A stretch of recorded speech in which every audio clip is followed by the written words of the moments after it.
اللہ تبارک و تعالیٰ نے قرآن کریم میں مال کو انسانی زندگی کے قیام کا سبب بتایا ہے۔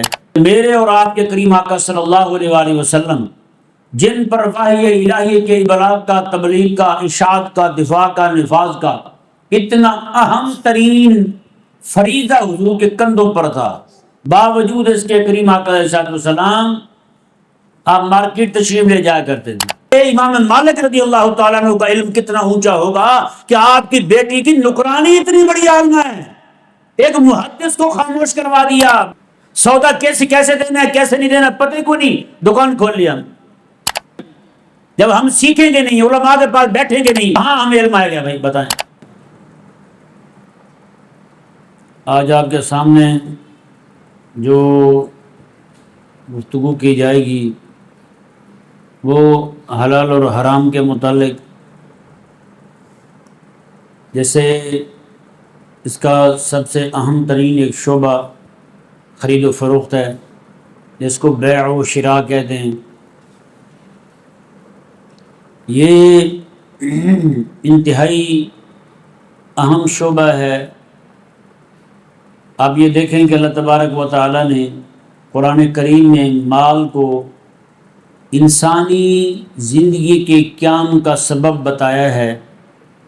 اللہ تعالیٰ نے ارشاد میں جعل اللہ لکم قیاما، ہم نے تمہارے لیے مال کو قیام کا سبب بنایا ہے، تمہارے رہنے کا سبب، آنے جانے کا سبب، کھانے پینے کا سبب، پہننے اوڑھنے کا سبب، یہ مال ہی ہے۔ مال ہے تو یہ ضروریات پوری کر سکتے ہیں، مال ہے سفر کر سکتے ہیں، مال ہے حج عمرے پہ جا سکتے ہیں، یہ مال ہے تو ہم دین متین کی بھی خدمت کر سکتے ہیں، مال ہے تو اپنے بچوں کو بھی پال سکتے ہیں۔ اگر یہ مال نہیں ہے تو پھر ایسے سمجھیں کہ پھر ملال ہے، مال نہیں ہے تو پھر ملال ہے۔ بندہ جو ہے نا وہ افسوس میں رہتا ہے، پریشانی میں رہتا ہے، دکھوں میں گھرا رہتا ہے۔ آج کا یہ جو نظام چل رہا ہے تقریباً لوگ بیچارے پریشان ہیں، یہ ہر بندہ اپنے مستقبل کو اندھیرے میں دیکھ رہا ہے سوائے ڈاکو اور چوروں کے۔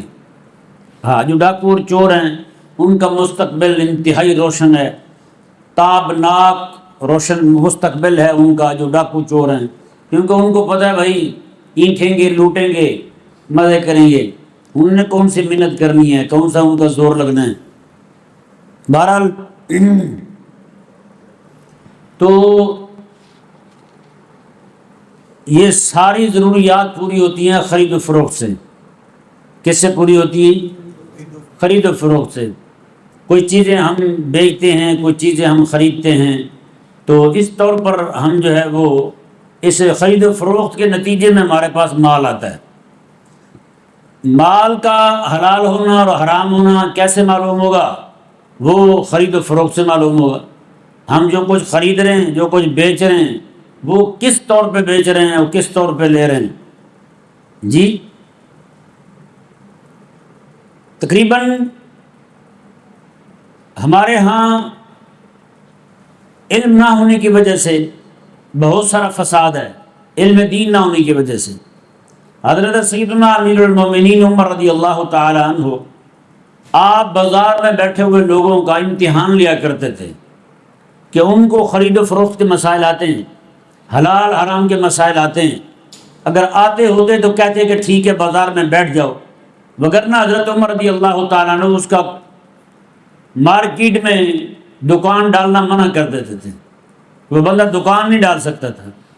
اور یہ آپ یہ جو خرید و فروخت کا معاملہ ہے، اس کی اہمیت کا اندازہ یوں لگائیں کہ میرے اور آپ کے کریم آقا صلی اللہ علیہ وآلہ وسلم جن پر وحی الہی کے ابلاغ کا، تبلیغ کا، اشاعت کا، دفاع کا، نفاذ کا اتنا اہم ترین فریضہ حضور کے کندھوں پر تھا، باوجود اس کے کریم آقا علیہ السلام آپ مارکیٹ تشریف لے جایا کرتے تھے، مارکیٹ جایا کرتے تھے آقا علیہ السلام، وہاں جا کے چیزوں کو ملاحظہ فرماتے تھے، لوگوں کے ریٹ تک جو ہیں وہ آپ پوچھا کرتے تھے۔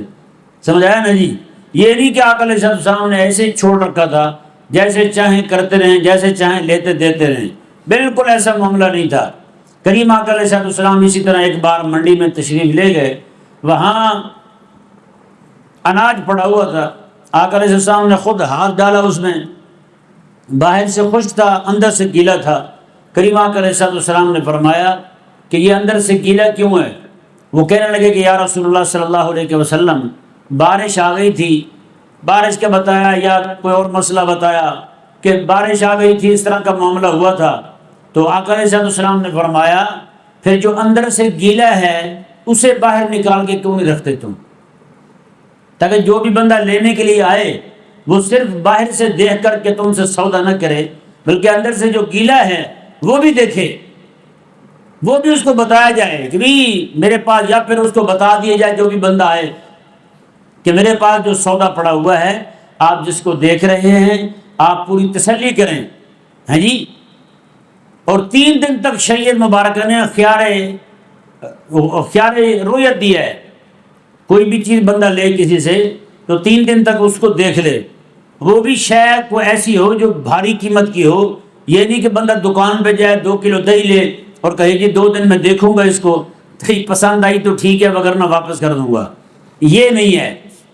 ہاں کوئی ایسی شے ہے جس کو لے کر کے آنے سے اس کی قیمت گر جائے، پھر جو ہے نا اس میں خیار اس طرح کا نہیں دیا جائے گا۔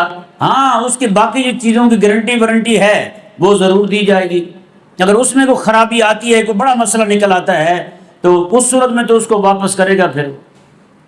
لیکن ہمارے ہاں تو بھائی کچھ بھی نہیں ہے، آپ دکان پہ چلے جائیں وہاں لکھا ہوگا خریدا ہوا مال نہ ہی واپس ہو سکتا ہے نہ تبدیل ہو سکتا ہے۔ بتائیں کیا ایمانداری ہے اور کیا ہمارا نظام ہے؟ یہاں پہ پہلے لکھ کے لگایا ہوا وہاں خریدا ہوا مال پہ واپس نہیں کریں گے ہم۔ دھوبی کے پاس آپ چلے جائیں کپڑے دھلوانے کے لیے، اس نے جو آپ کو چٹ دینی ہے اس کے پیچھے لکھا ہوگا کپڑے گم جائیں یا جل جائیں، ہمارا کوئی ذمہ نہیں ہے بھائی، اپنے آپ سنبھالو۔ کیا طریقہ ہے؟ آپ کو جو دے رہے ہیں، آپ صرف پیسے لینے کے لیے بیٹھے ہوئے ہیں، وہ ذمہ داری آپ کی پیسے لینا، باقی کام کس نے دیکھنے؟ بتائیں۔ اور اسی طرح عموماً یہ منڈی ہے نا، پھل لینے لوگ جاتے ہیں، منڈی میں لوگ اس لیے جاتے ہیں کہ چلو چیز سستی مل جاتی ہے، لیکن منڈی میں جائیں تو وہ پوری پیٹی دیتے ہیں، پیٹی میں جائیں تو اوپر جو ہے وہ آم ہی دیکھ لیں، اوپر بڑے بڑے آم پڑے ہوں گے، نیچے جو ہے وہ لیموں کے سائز کے ہوں گے، بالکل چھوٹے چھوٹے، یہ حساب ہوگا۔ اور اوپر سے کھڑے ہو کے یہ کہہ رہے ہوں گے بھائی صاحب اوپر سے نیچے تک تمام مال ایک ہے، کہیں پہ کوئی فرق نہیں ہے۔ اچھا وہاں سے پھر کئی لوگ بیچارے اس لیے نہیں لیتے کہ پیٹی لینے میں ٹھگی ہو جاتی ہے، باہر والوں سے لے لے، ریڑھی والوں سے، ریڑھی والے ان سے بھی 4 ہاتھ آگے ہوتے ہیں، وہ جو چیز انہوں نے ایسی حساب سے جوڑ رکھے ہوتے ہیں کہ بیماری والا حصہ ان کا پیچھے ہوتا ہے۔ بندہ ہے نا، بندہ سچی بات ہے وہ منہ سے لگ جائے گا بیمار ہے، بندہ منہ سے لگ جائے گا بیمار ہے، لیکن یہ پھل جو ہے اس کا بیماری والا حصہ پیچھے ہوگا، ایسے جوڑ کے رکھا ہوگا، یا پھر جو حصہ خراب ہوگا اس کے اوپر سٹیکر لگا ہوگا۔ بتائیں یہ گھر آگے پتہ چلے گا جب اس کی سٹیکر وغیرہ اتریں گے، اچھا نیچے سے یہ مسئلہ تھا، نیچے کیڑوں نے اپنی مارکیٹ کھول رکھی ہوتی۔ تو یہ سارے بےایمانی سیکھتے ہیں یار، سچی بات حرام خوری ہے، اور کیا کہیں ان کو۔ کریم آقا صلی اللہ علیہ وسلم نے بڑا سختی کے ساتھ منع فرمایا۔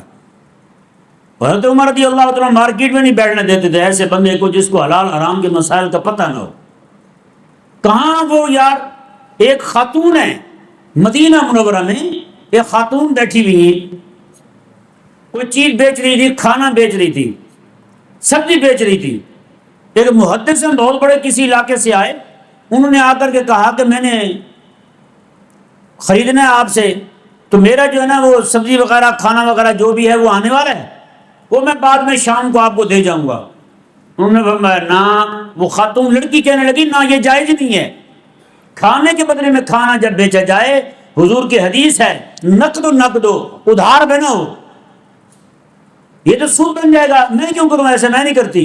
اللہ اکبر، کہتے ہیں کہ وہ میں بڑا حیران ہوا، میں نے کہا مدینہ منورہ میں علم معیار اتنا اونچا ہے کہ جناب ایک لڑکی جو بیٹھی ہوئی ہے بازار کے اندر، وہ لونڈی تھی کسی کی، وہ لونڈی جو ہے لڑکی، اس کو اتنا علم ہے، انہوں نے پوچھ لیا کہ بیٹا آپ کس کی بیٹی ہو؟ کہا کہ میں لونڈی ہوں۔ کس کی؟ امام مالک رضی اللہ تعالی عنہ کی بیٹی کی،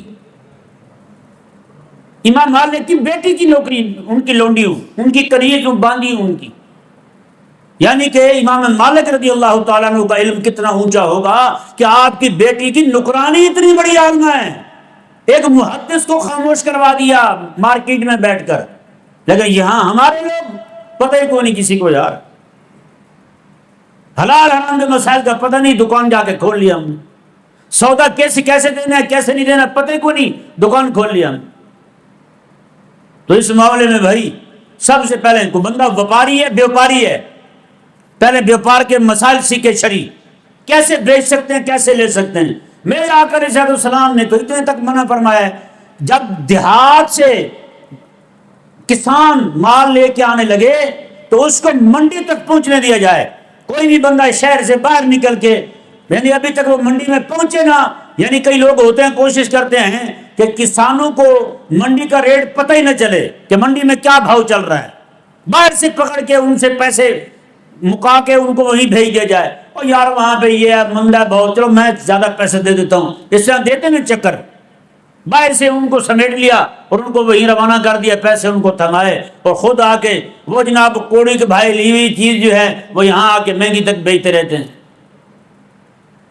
یہ معاملہ بہت سخت ہے بھائی، یہاں تو ہم کر لیں گے لیکن قبر میں جب جانے میں پتہ تب چلے گا۔ حضرت سیدنا عیسیٰ علیہ نبینا علیہ السلام نے جو ایک مردے کو زندہ کیا تھا نا، ایک مردے کو زندہ کیا تھا، پھر اس سے پوچھا تھا بتا تیرا کیا حال ہے؟ اس نے کہا کہ حضرت نوح علیہ السلام کے زمانے میں فوت ہوا تھا نا۔ نوح علیہ السلام کا زمانہ کہاں اور حضرت عیسیٰ علیہ السلام کا زمانہ کہاں؟ کہتے میں تب فوت ہوا تھا تو میں کھیتوں میں سے گزر رہا تھا، کھانا میں نے کھایا ہوا تھا، کسی کے کھیت سے میں نے ایک تیلا توڑ لیا تھا دانتوں میں خلال کرنے کے لیے، وہ روٹی جو ٹکڑے ذرات پھنس جاتے ہیں وہ نکالنے کے لیے میں نے جو ہے نا وہ اپنے دانتوں میں مارنے کے لیے میں نے توڑ لیا تھا۔ اس نے کہا آج تک میں تو اسی کا حساب ہی دے رہا ہوں، وہ نہیں ختم ہوا۔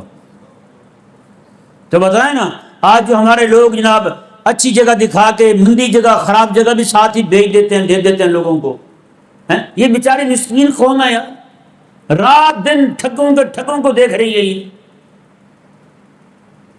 بھائی منڈی میں زیادہ ملے گا، سستا مل جائے گا، لیکن خرابی کی وجہ سے لوگ باہر سے لیتے ہیں اور باہر والے یہ حال کرتے ہیں، کہاں جائے بیچارہ شریف بندہ؟ ان کو کہہ دے یار ذرا دھیان سے دینا، اچھی چیزیں سامنے جوڑ کر رکھیں گے، پیچھے سے جناب وہ خراب مال اٹھا کے دے دیں گے۔ یہ انتہائی افسوسناک بات ہے، سچی بات ہے۔